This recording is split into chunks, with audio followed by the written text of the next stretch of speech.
Everything Sweet Baby Inc. touches turns to trash, and of course, the people behind this company love to play the victim. It's the only way they really get attention at this point, and now Kim Belair finally admits Sweet Baby Inc.'s real role in AAA gaming, while railing against critics saying, "We did nothing wrong."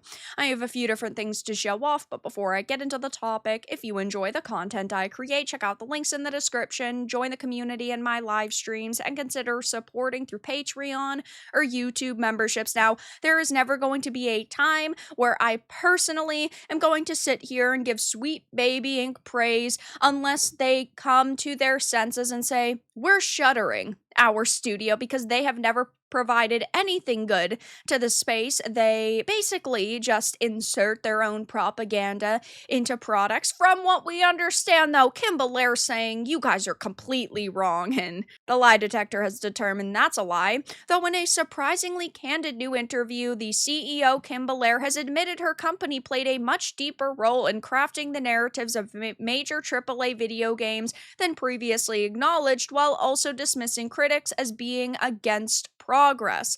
The interview, analyzed by Writing Raven and Master of the TDS, published in an article by Raven, offered a rare, unfiltered look at how SBI operates within the gaming industry. What Belair revealed has sparked renewed debate about the studio's influence, transparency, and ideology. These people do not actually care about the video game industry. They don't care about video games. They simply care about lining their own pockets, which is why I do not have any real respect for them.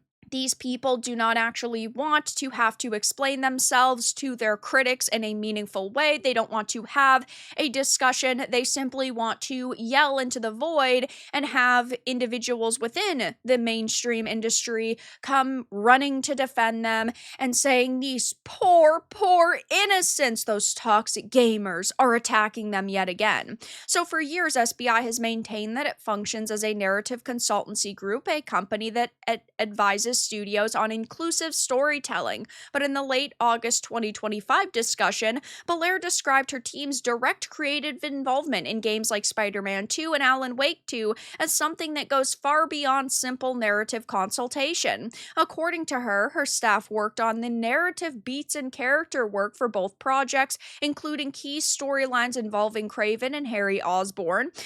It says, though, that admission alone contradicts Sweet Baby's long-held claim that it only provides consultation, not hands-on development. And I think that this is so hilarious because they are the ones who claimed that we were making it up. They were the ones who claimed that we were the liars, even though we were the ones who were right all along. As Writing Raven noted in her coverage, Belair's statements quietly confirmed what many gamers had suspected all along, that SBI is not merely offering input from the sidelines, it's shaping the creative heart of modern AAA games, and we've known this. That's why so many of us dislike Sweet Baby Inc., because they are not just, proofreading and giving a little bit of feedback and telling the studios their opinions of the product. No, they are altering it in the writer's room. So when pressed about backlash from players and journalists, Belair adopted a defensive tone. Now, I get that they have faced a lot of backlash, and when you are behind a product that you feel passionate about, you want to defend it, and you think that you can do no wrong, but at the same time, when you have millions of people criticizing you and your work, you think that by now they would have tried to understand where we are coming from, but they don't. They just want to say that they are the victims and that we are toxic. She said, "There are thousands of videos about us, but of those people, no one has written to us to say, hey, can I just ask a couple of questions about how this works?" And this is such a massive lie. Every single video almost that I have seen on them from people like Smash JT, Hypnotic, even myself have mentioned at some point throughout those several minutes, oh, hey, I'd love to have a discussion with them. Or, oh, hey, they could actually try to reach out to people. Or, oh, hey, they could prove us wrong. And that's never the case. It says, though, that this claim doesn't hold up to scrutiny. Multiple creators, including Smash JT, have publicly documented attempts to contact Sweet Baby Inc. that were ignored. And if they truly had such good evidence against the claims that content creators are making, they could just post that on social media. They could prove that we are wrong, but they never do. I'll say it here, like I say it a lot now. If they want to have a discussion, I'd be more than happy to do so, but that's not going to happen. This was highlighted during the Gothic Therapy live stream, with Raven calling it a rewriting of Public Record. The inconsistency reinforced a growing perception that Sweet Baby Inc. doesn't want engagement, it wants compliance. And this is the major issue that they would have, because we are not the access media. We are not going to sit here and allow them to spew lies. We are going to bring facts. We are going to bring evidence. We are going to question the claims that they're making, and they don't want that. They want us to just ultimately shut up and consume product. And Kim Belair is somebody who's very upset with the fact that she cannot go back to the good old days where she could lurk in the shadows and allow Sweet Baby Inc. to operate in the shadows, because every single time they are affiliated with the game now, we call it out, gamers boycott it, and these games do not make the money that the studios initially anticipated. Belair went on to describe the creative process as a battlefield, encouraging developers to fight for their baby, her phrase for personal ideas, even when they conflict with the game's established direction. For critics, that remark perfectly encapsulated the issue. SBI consultants aren't merely assisting, they're embedding their personal and ideological perspectives into someone else's project. And later in the discussion, she offered a sweeping defense of her company's work. When people fight against wokeness, what they are really doing is fighting against progressiveness, and in a way fighting against themselves, which is just so hilarious. I say this all the time. People can make whatever stories they want. If you want to make a game that I personally do not like and I disagree with, that is 100% okay.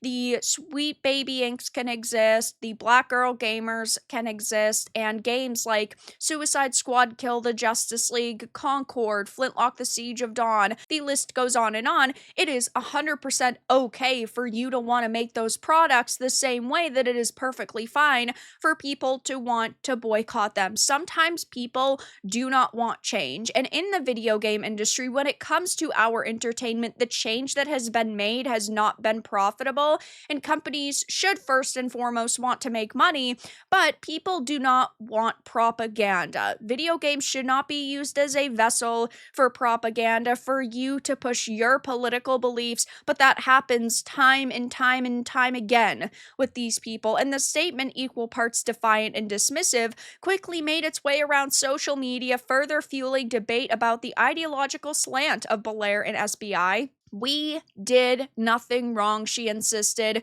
We did our jobs the best we could. Yeah, the job that you have that tears apart this industry. You don't care about making the gaming space better. You don't care about making stories and products better. You care about them pushing the narratives that you personally agree with. That's why people don't like you.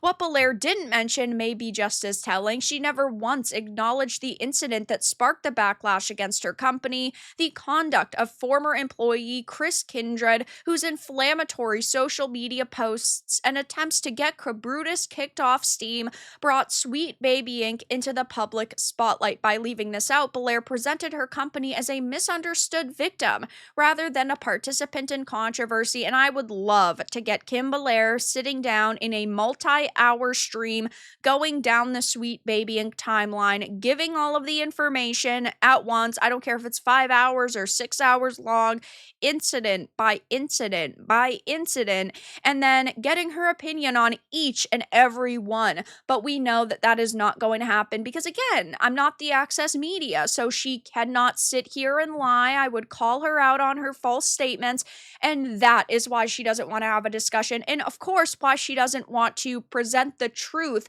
in any of these interviews or panels or discussions that she's having, because she knows that she doesn't have a good defense for 95% of the controversies that Sweet Baby Inc. has been a part of. So it's definitely interesting that she's finally admitting SBI's real role in the AAA gaming industry while railing against critics, when for years now she said that we're liars and we're just bigots. And of course she is still playing the victim here, but her statements prove what we've known all along, that we were right all along. But that's all that I really had to discuss in this video. Let everyone know your thoughts in the comments below. If you found this important and informative, make sure to give it a like, share it, and subscribe to the channel. And if you didn't, give it a dislike. I appreciate your support either way, but I'll talk to you all again in the next video really soon.